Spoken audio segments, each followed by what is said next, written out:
나이가 들수록 이제 나는 쓸모가 없는 것 같아. 여기저기 아프고 더 이상 난 쓸모가 없는 것 같아. 이렇게 얘기를 해요. 세상에 나가면 사람이 다 나를 싫어하는 것 같아. 다 나를 미워하는 것 같아. 내가 한마디 말을 하면 저 사람이 나를 어떻게 생각할지 무서워서 말도 못해. 부모가 자식을 낳으면 보기에 굉장히 좋아하죠. 크고 나서는 갈등도 있고 싸움도 하지만 처음에 태어났을 때는 굉장히 좋아하죠. 왜냐하면 아기는 너무 예쁘기 때문에 보면서 싱글벙글합니다. 뭐가 그 아기가 우리에게 어떤 이익을 갖다 주거나 효도를 해서 좋아하는 게 아니에요. 그냥 좋아요. 존재 자체가. 좋습니다. 저도 그렇습니다. 그래서 사랑의 눈으로 아기를 보는 엄마처럼 바로 하나님이 그런 사랑이에요. 그보다 더한 사랑으로 누구를 봐요? 나를 봅니다. 그런데 살다 보니 저것에 눌려가지고 자꾸 내 존재를 비하하고 내 가치를 평가절하하고 열등감 느끼고 비교하고 그렇게 살다 보면 하나님이 날 지었었지, 하나님이 날 짓고 심히 좋았다고 했었지를 까먹어요, 안 까먹어요? 까맣게 잊고 살아요. 또 나이가 들수록 이제 나는 쓸모가 없는 것 같아. 여기저기 아프고 더 이상 난 쓸모가 없는 것 같아. 이렇게 얘기를 해요. 그러나 하나님은 말씀하십니다. 여러분에게 너는 나의 작품이야. 당신은 하나님의 작품입니다. 사람은 우연히 생겼나요? 아니죠. 하나님이 계획하고 준비하시고 사랑으로 지으셨어요. 오늘 본문에서 우리가 생각할 게 한 4가지 정도 있어요. 첫째, 하나님은 사람을 창조하기 전에 뭘 막 준비를 하셨어요. 뭘 준비를 했어요. 둘째, 사람은 하나님의 형상대로 지었어요. 세 번째, 하나님은 사람에게 사명을 줬어요. 사명. 네 번째, 우리는 하나님의 창조물이기 때문에 자부심을 가지고 살아야 해요. 하나씩 볼게요. 첫째, 하나님은 사람을 먼저 딱 지은 게 아니에요. 뭐부터 지었어요? 하나님이 사람에게 필요한 걸 다 만들어놨어요. 이게 하나님의 계획이에요. 아기를 처음에 잉태하면 부모들이 그 젊은 엄마들 아가씨였다가 아기를 가지면 뭘 준비해야 될지 막 계속 생각해요. 그러니까 배가 점점 불러오면 아기가 어디서 자야지? 아기는 뭘 입어야지? 아기는 뭘 먹어야지? 이런 것들을 준비해요. 준비할 게 굉장히 많아요. 갈수록 많아요. 옛날에는 대충 뭐 준비할 게 없었지만 지금은 정말 많은 걸 준비해요. 그만큼 달라졌죠. 그렇게 준비하고 환경을 만들어요. 하나님이 우리에게 그랬어요. 하나님이 먼저 사람을 딱 만든 게 아니고 사람이 살아갈 수 있게 준비를 다 하신 거예요. 먹을 것도 준비하고 햇빛도 준비하고 쉴 수 있는 곳도 준비하고 공기도 준비하고 물도 준비하셨어요. 그리고 다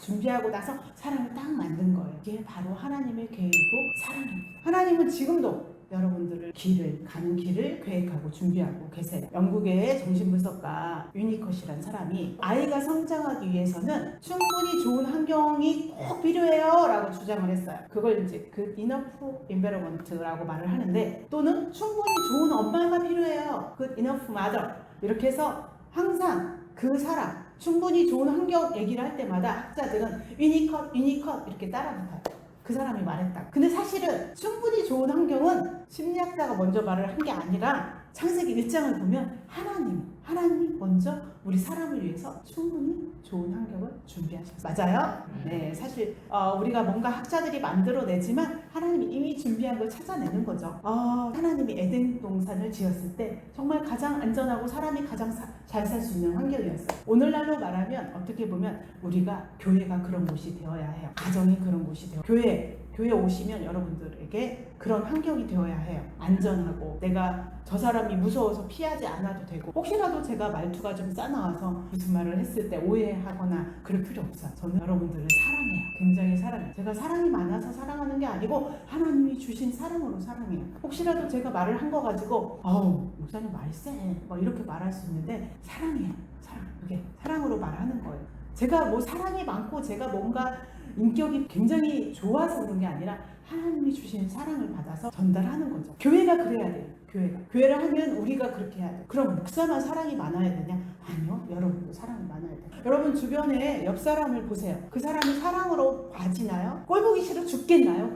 웃으시는 거 보니까 사랑이 넘치는군. 한번 옆 사람을 보세요. 옆 사람 어떻게 사랑으로 봐지나요? 옆 사람이 사랑스럽게 보이나요? 네. 그 사람이 뭐 옷을 미흡게 입었든 머리가 흐트러졌든 상관없어요. 사랑으로 보는 거. 그게 교회가 그런 안전한 환경이 되어야 돼요. 세상에 나가면 사람이 다 나를 싫어하는 것 같아. 다 나를 미워하는 것 같아. 내가 한마디 말을 하면 저 사람이 나를 어떻게 생각할지 무서워서 말도 못해. 근데 여기는 어때요? 여기 여러분은 어때요? 괜찮죠? 말을 해도 괜찮죠? 그냥 내가 기분이 안 좋으면 좀 가만히 있어도 괜찮죠? 좋아서 웃으면 더 좋고요. 좋아서 웃으면 더 좋죠. 두 번째 이 본문에서 보면 사람이 하나님의 형상대로 지었다 그랬어요. 자, 누구의 형상? 우리. 복수예요. 하나님은 복수. 우리의 형상을 따라. 누구의 모양? 우리의 모양대로. 우리가 사람을 만들고. 근데 여러 가지 만들었잖아요. 하나님이 짐승도 만들고 뭐 고양이, 개, 뭐 호랑이, 사자, 표범, 토끼, 여러분 좋아하는 뭐 강아지 다 만들었잖아요. 근데 하나님의 형상은 누구예요? 더 있어요? 하나님의 형상이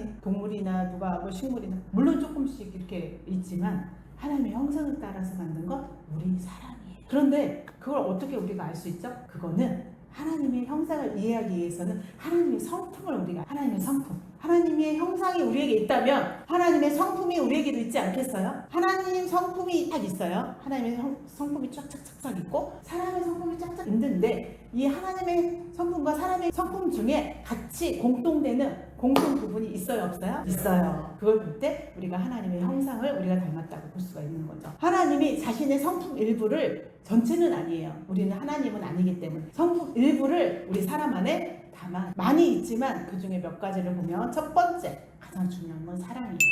사랑입니다. 사람도 사랑하도록 창조하셨어요. 사랑이 없으면 행복은 없습니다. 사랑할 수 있는 능력이 이 사람이 있냐 없냐를 많이 우리가 보는데요. 사랑할 수 있는 능력이 없는 사람도 있어요. 둘째는 관계예요. 관계는 굉장히 중요해요. 하나님은 관계의 하나님이에요. 하나님은 성부, 성자, 성령 하나님이잖아요. 우리도 관계예요. 관계. 혼자 살도록 만들어지지 않았어요. 관계가 끊어지면, 관계가 단절되면 우울증은 시작됩니다. 관계에 접촉이 없으면, 만나긴 만나는데 서로 정서 접촉이 없으면 외로워요. 고독해요. 살고 싶지 않아요. 관계가 끊어지면. 아무리 신학 공부를 하고 아무리 기도를 해도 사람과의 관계를 끊으면 안 됩니다. 세 번째, 창조성이에요. 하나님은 창조하시는 분이죠. 사실 사람도 창의력을 하나님이 주셨어요. 창의력. AI 시대예요. 우리 아이들이 앞으로 뭘 해먹고 살까 정말 깜깜한 시대예요. 지금 직장인을 구할 때 직장인들이 직장에서 나오는 시기예요. 왜냐면 AI가 대처하기 때문에. 그래서 AI가 따라갈 수 없는 건 창의력이에요. 창의력. 그래서 창의력 있는 사람이 되어야죠. 사람은 무언가를 생각해서 똑같은 음악이라도 다르게 만들고 똑같은 예술 작품이라도 다르고 요리도 다르게 할 수 있잖아요. 그게 창의력이에요. 우리 권사님들 요리하시는데 이게 막 각각 다 다르잖아요. 똑같은 나물 무침을 하나 한다 해도 똑같은 재료를 갖고 하는데 다 맛이 각각이에요. 이게 여러분들의 창의력이에요. 누가 줬어요? 그걸? 하나님. 그 창조성이 누구한테 있어요? 하나님한테 있는 게 우리한테도 있다는 거죠. 창의력이 없다면 기계적이고 건조해요. 네 번째가 뭐냐면 도덕성이에요. 여러 가지가 있지만 몇 가지만 보는 거예요. 사람에게 양심이 있어요? 없어요? 이상해요. 이걸 공부를 안 시켜도 기본 양심이 있어요. 기본 양심. 그건 우리가 하나님의 형상이기 때문에 그래요. 다섯 번째, 자유의지가 있어요. 자유의지. 우리는 매번 선택해야 돼요. 이렇게 할까 저렇게 할까 이걸 할까 저걸 할까 계속 선택을 해가요. 매 순간 우리는 자유의지로 선택하면서 살아갑니다. 여섯 번째는 영성이에요. 우리는 계속 하나님을 찾아요. 하나님을 찾는 게 정상이에요. 어떤 것으로도 우리의 영혼의 빈자리를 채울 수가 없기 때문이죠. 왜? 우리는 하나님의 형상으로 만들어졌기 때문이죠. 죄 때문에 하나님의 형상은 손상되었습니다. 마치 거울이 깨져버린 것 같이 왜곡되었어요. 거울이 깨졌다고 해서 완전히 사라진 것은 아니에요. 하나님의 형상은 예수 그리스도 안에서 회복되어져 가고 있어요. 믿는 사람들인 우리 성도들은 하나님의 형상을 회복되어가는 삶이라고 할 수 있죠. 그렇다면 이제 셋째는 뭐냐면 하나님이 사람에게 주신 명령은 무엇일까? 하나님은 우리에게 사명을 주셨어요. 18절은 하나님께서 인간에게 최초로 주신 사명을 적어놨어요. 생육하고 번성하고 땅에 충만하고 땅을 정복하라 모든 생물을 다스리라. 여기서 그 명령들을 조금씩 볼게요. 조금 구체적으로. 생육하라. 이거는 생명을 이어가라 이런 뜻인데 자녀를 낳아라. 당연하죠. 자녀를 낳아라는 말도 되고 더 조금 확대해서 해석을 하면 생명을 이어간다는 건 믿음의 자녀를 낳아라 이 말이에요. 믿음의 자녀. 내가 자녀를 안 낳았어도 누군가를 전도해서 내가 예수를 믿게 하면 그게 믿음의 자녀를 낳는 거예요.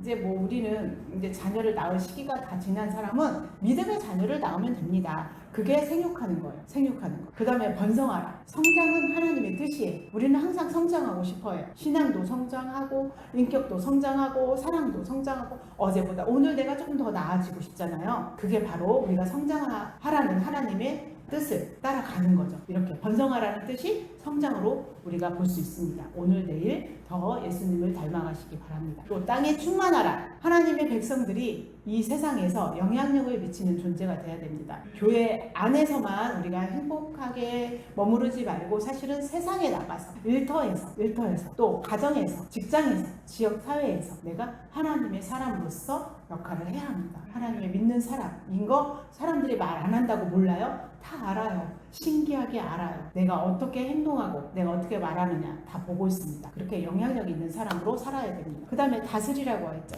다스리라고 하니까 내가 막 함부로 하고 통제하고 억압하고 이런 게 아니고 다스린다는 것은 관리하는 거예요. 돌봄을 주는 거예요. 청지기 정신이에요. 우리에게 준 것들 너무 많죠. 자연을 다스리라고 했으니까 동물을 다스리라고 했으니까 막 학대하고 그런 게 아니에요. 가정이든 동물이든 자연이든 재물이든 시간도 마찬가지. 시간도 우리는 다스려야 돼요. 몸도 하나님의 성전이잖아요. 내 몸 내가 다스려야 합니다. 우리는 관리하는 사람이 관리를 잘해야 됩니다. 사명 있는 인생입니다. 우리는 사명 있는 인생이에요. 우리는 그냥 목적 없이 그냥 살다 죽는 게 아니라 우리는 해야 할 일이 있어요. 이게 다 사명이에요. 네 번째는 우리 본문에서 살펴보는 네 번째는 하나님의 창조물답게 하나님이 우리를 지었다는 자부심을 가지고 살아야 돼요. 창조된 존재라는 자부심 가지고 있으신가요? 하나님이 여기서 참 내가 보니까 괜찮았어 그게 아니에요. 여러분들 막 만약에 음식을 먹을 때 열심히 음식을 해서 반찬을 해줬는데 먹으면서 괜찮다 뭐 괜찮다 이렇게 먹어야 돼요. 아 좋다 맛있다 이렇게 먹어야 돼요. 그래야 기분이 좋아요. 먹는 사람도 기분이 좋게 먹고 만든 사람도 신이 나고 그렇잖아요. 하나님이 지은 걸 보고 지은 것을 하나님께서 지으시고 보면서 아 괜찮네 이렇게 하신 게 아니에요. 좋았다 이렇게 한 게 아니에요. 뭐라고 했어요? 심히 좋았더라. 자 한번 옆 사람 보고 한번 해볼까요? 심히 좋았더라. 세상은 직위가 있어야 되고 가치가 있어야 되고 돈을 잘 벌어야 되고 이런 사람들을 많이 봐요. 이런 사람들이 집중이 돼요. 그런 사람을 뜬다고 말하잖아요. 성공해야 가치가 있는 것처럼 보이죠. 또 나이가 먹으면 자꾸만 쇠퇴하는 것 같고 젊은 사람들 심리학에서는 이제 자존감이라고 해서 자존감을 중요하게 여기는데 성경에서는 그거보다 더 깊은 개념이 있는데 그게 뭐냐면 존엄감입니다. 사람은 존엄한 존재예요. 왜? 하나님의 형상으로 창조되었기 때문에 우리는 존엄한 존재이고 가치 있는 존재이고 하나님의 형상으로 창조되었기에 우리는 자부심을 가져야 해요.